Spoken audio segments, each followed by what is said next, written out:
इसी बीच मकराना के कालवा गांव में करीब 50 मोरों की मौत का जो मामला है वो सामने आया है। आपको बता दें कि यहां पर 50 मोरों की एक साथ मौत हुई है। इसके अलावा 35 मोर घायल भी है जिनका उपचार जारी है। तो वहीं 10 अन्य पक्षियों की भी मौत हो चुकी है। साथ ही बता दें कि राष्ट्रीय पक्षी सहित अन्य पक्षियों की मौत का जो मामला है वो सामने यहां पर आने के बाद हड़कंप सा एक बारगी के लिए यहां पर मच गया है। सूचना के बाद पशु चिकित्सकों की टीम, पुलिस और नायब तहसीलदार मौके पर वहां पहुंचे। साथ ही नायब तहसीलदार ने मामले की जांच के लिए एक कमेटी का गठन भी किया है। साथ ही आपको बता दें कि पुलिस भी फिलहाल मामले की जांच में गंभीरता से जुट गई है।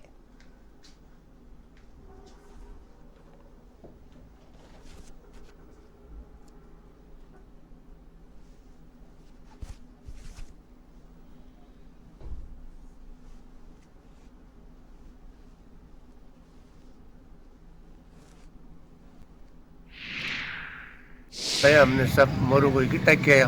इकट्ठा करने के बाद हमने प्रशासन को बुलाया और आगे इकट्ठे करके और कोई है तो उसने बताया कि भाई लेके यहाँ अपने इकट्ठे करा के गाँव वालों ने हमने सहयोग से इकट्ठा करके प्रशासन को। लगभग कितने मोरों की मृत्यु हुई है सरपंच साहब? लगभग करीब मोरों 80-90 मोर की मृत्यु हो गई। घायल कितने का? घायल है 15-20। तहसील मकराना के ग्राम कालवा बड़ा में रिपोर्टिंग हुई कि राष्ट्रीय पक्षी जो मोर हैं वो भारी तादाद में घायल हैं और कुछ पक्षी मरे भी हैं। अभी मौके पे पुलिस जाब्ता है, तहसील प्रशासन भी है, वन विभाग की टीम भी यहाँ पे आई हुई है और पशुपालन विभाग से डॉक्टर साहब भी यहाँ आए हुए हैं। 2 मेडिकल टीमें बनाई गई हैं जो कि पोस्टमार्टम इनका कर रही है। प्रथम दृष्टया ऐसा प्रतीत हो रहा है कि शायद फूड पॉइजनिंग जो हुई है या दाने हैं उसकी वजह से शायद पक्षियों की मौत हुई है। पुख्ता कारणों का पता तो पोस्टमार्टम के बाद ही पता चल पाएगा। करीब 50 जो है मोर मरे हैं, उसमें से 14 मोर हैं और 36 जो है। मुख्यमंत्री अशोक गहलोत के करीबी माने जाने वाले धर्मेंद्र राठौर शुक्रवार को पुष्कर पहुंचे। यहां पूजा अर्चना के बाद धर्मेंद्र राठौर ने पत्रकारों से बातचीत की जिसमें उन्होंने मुख्यमंत्री अशोक गहलोत के 2 साल के कार्यकाल को सफल बताया। साथ ही मोदी सरकार पर निशाना भी साधा। इस मौके पर कई पार्टी पदाधिकारी भी उपस्थित रहे।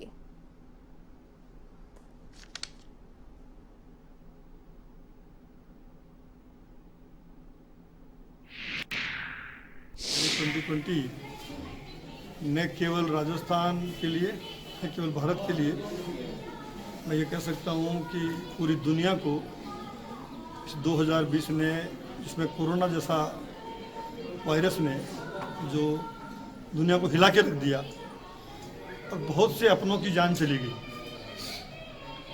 तो दुआ करने आए हैं, मन्नत करने आए हैं जगत पिता ब्रह्मा जी से, उसके राज से कि ये 2021 पूरी मानवता के लिए, पूरे देश के लिए, प्रदेश के लिए खुशहाली लाए। साल 2020 में कोरोना समेत कई उतार चढ़ाव बीतने के बाद साल 2021 की नई सुबह की शुरुआत हुई। कोटा में लोगों ने नई सुबह की शुरुआत के साथ ही मंदिरों में पूजा अर्चना की। शहर के स्टेशन इलाके में प्रसिद्ध श्री राम मंदिर में सुबह से ही भक्तों का तांता लग गया। हर कोई पूजा अर्चना कर अपने भगवान से अपने परिवार की खुशहाली मांगता हुआ दिखाई दिया। साथ ही कोरोना संक्रमण को पूरी तरीके से खत्म करने के लिए भी प्रार्थना की गई। तो वहीं छोटे बच्चों ने भी भगवान से नए साल पर हाथ जोड़कर प्रार्थना की।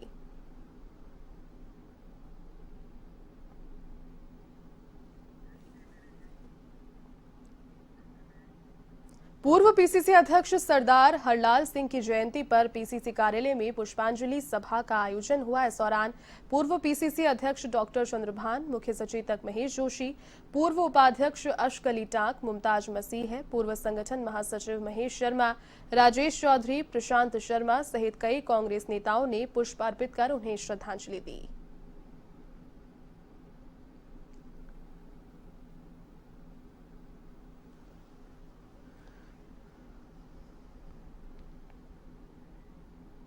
पूर्व कृषि मंत्री प्रभुलाल सैनी शुक्रवार को टोंक के देवली दौरे पर पहुंचे। यहां पर आवा गांव में प्रभुलाल सैनी ने ग्रामीणों से बातचीत की, जिसके बाद कृषि कानूनों और किसान आंदोलन को लेकर उन्होंने कहा कि किसान आंदोलन का हल आपसी बातचीत करने से ही निकलेगा।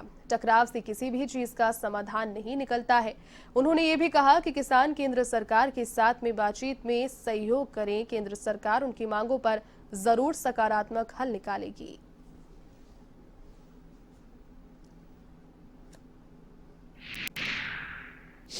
और दिल्ली के आसपास के क्षेत्रों में किसान आंदोलन कर रहे हैं। मुझे बहुत खुशी है कि देश के प्रधानमंत्री आदरणीय नरेंद्र मोदी जी और हमारे केंद्रीय कृषि मंत्री श्री नरेंद्र जी तोमर के प्रयासों के किसानों की वार्ताएं चल रही है। 4 तारीख को और वार्ताएं होगी और मैं समझता हूं कि सारी समस्याओं का हल आंदोलन, धरने, प्रदर्शन से नहीं, आपसी बातचीत से निकलेगा।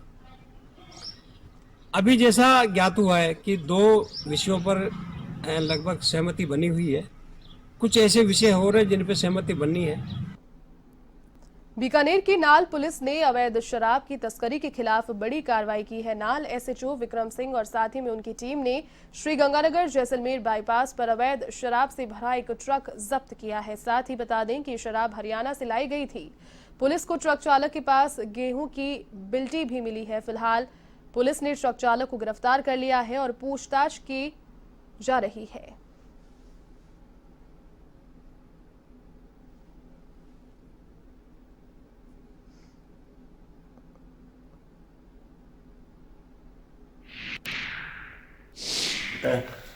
अभी हम बाईपास पर नाकाबंदी कर रहे थे, तो नाकाबंदी के दौरान एक चेकिंग में एक ट्रक आया।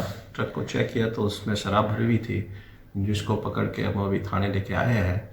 और इसमें शराब कौन सी है, कितनी मात्रा की है, कहाँ से लाया और कहाँ ले जाने वाला है, एक ड्राइवर गाड़ी जो चलाने वाला था उसको राउंड अप किया है, जिससे पूछताछ की जा रही है। बीकानेर के खाजूवाला में दर्दनाक हादसा हुआ, जहां भारतमाला सड़क मार्ग पर 3 वाहनों की भीषण भिड़ंत हो गई। कार और ट्रक की टक्कर के बाद क्रूजर गाड़ी की भिड़ंत यहां पर हुई। तीनों वाहनों में जो टक्कर हुई उससे कार सवार व्यक्ति की मौत इस हादसे में हुई है। क्रूजर गाड़ी में सवार 3 महिलाओं समेत 4 लोग घायल भी हुए हैं। साथ ही बता दें कि चारों घायलों को सीएचसी पहुंचाया गया है। पुगल थाना क्षेत्र के एडीएम फाटे के पास ये जो सड़क हादसा है वो पेश आया।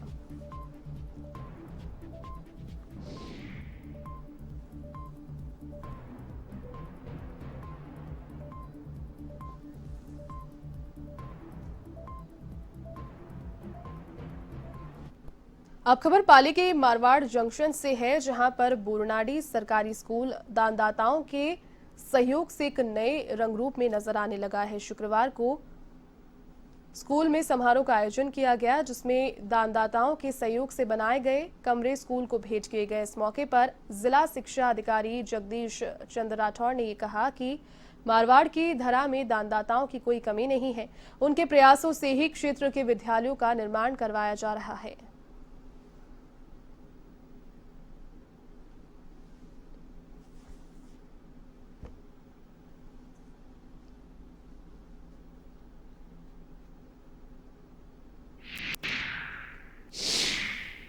विद्यालय में एलओसी के द्वारा आईओसी के द्वारा जो कार्यक्रम आयोजित करके दो कमरे बना के हमें समर्पित दिए हैं, तो वो वास्तव में इन्होंने अच्छा काम किया CSR फंड के तहत, और हमारे बच्चों के लिए बहुत ही उपयोगी रहेगा। मैं तो इनसे पुनः निवेदन यही करूंगा कि आपकी लाइन जो भी हमारे इधर से गुजरे हमारे विद्यालय में है, इस तरह की सुविधाएं अगर आप देते रहेंगे तो शिक्षा विभाग आपका ऋणी रहेगा। और मैं दानदाताओं से भी अपील करना चाहूँगा कि जिस तरह से ये सहयोग करें तो अपन भी गांव में इस तरह का सहयोग करें। मैं पूरे स्टाफ को बहुत बहुत बधाई भी और धन्यवाद देना चाहूँगा कि इन लोगों के भागीरथी प्रयास से ये सब कार्य संभव हुआ है।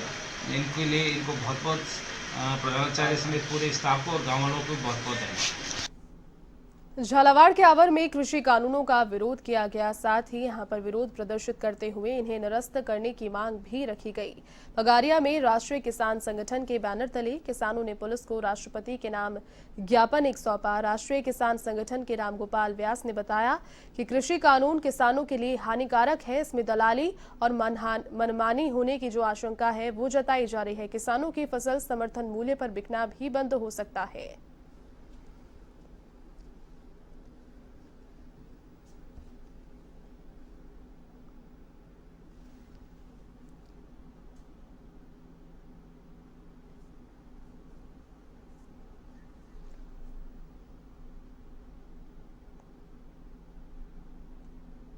हनुमानगढ़ के रावतसर में सम्मान समारोह का आयोजन किया गया। इस समारोह का आयोजन समाज सेवी गौतम बंसल की ओर से किया गया, जिसमें नगर पालिका के सफाई कर्मियों, आंगनबाड़ी कार्यकर्ताओं, आशा सहयोगिनियों और सहायिकाओं को कोरोना काल में सराहनीय कार्य करने पर सम्मानित किया गया। इस मौके पर पीसीसी सदस्य विनोद गोठवाल ने कंबल वितरित किए।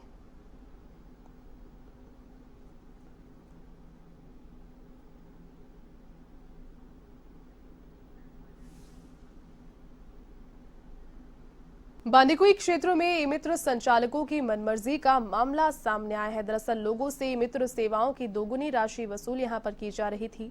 ऐसा ही मामला बसवा तहसील का सामने आया, जहां पर EWS ऑनलाइन कराने गए एक स्टूडेंट से ऑनलाइन आवेदन के लिए तय राशि से करीब दोगुना राशि वसूल की गई। तो वहीं A1 टीवी की टीम ने जब इस पूरे मामले में संबंधित अधिकारियों से बात करना चाहा तो तहसील कार्यालय में आला अधिकारी भी इस दौरान नदारद दिखाई दिए।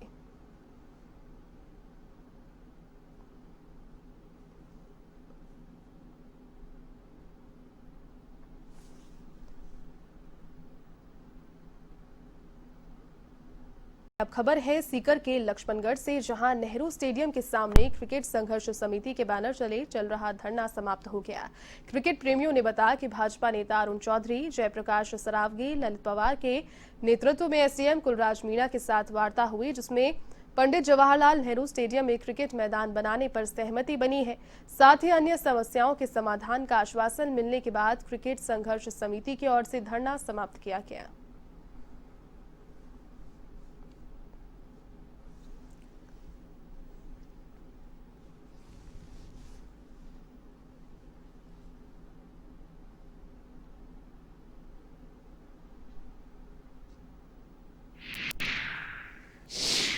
हमारी मांग क्रिकेट समिति जो बनाई थी, उनकी मुख्य मांग ये थी कि अभी जो नेहरू स्टेडियम में नगर पालिका के द्वारा कार्य करवाए गए हैं, पहले यहाँ सब क्रिकेट खेलते थे, क्रिकेट की पिच नहीं बनाई गई थी, बाकी ग्राउंड उन्होंने तैयार किया था। तो हमारी मुख्य मांग ये थी कि यहाँ पर क्रिकेट की पिच बने और क्रिकेट खेलने के लिए सबको जो पाबंदी ये लगा रहे हैं वो हटाई जाए।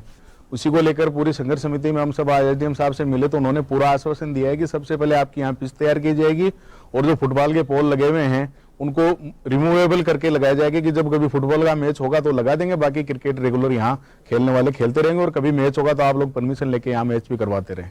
बिल्कुल हमारी यही मांग थी और वो मांगे एसडीएम साहब ने हमें पूरा आश्वासन दिया है। एसडीएम साहब लक्ष्मणगढ़ के भाई सबसे बड़े प्रशासनिक अधिकारी हैं, तो उनकी बात का हम पूरा विश्वास करते हैं और हमारे आंदोलन को यही स्थगित करते हैं। और जब पिच तैयार हो जाएगी और आने वाले टाइम में अगर नहीं मिला तो आगे नई रूपरेखा तैयार करके आंदोलन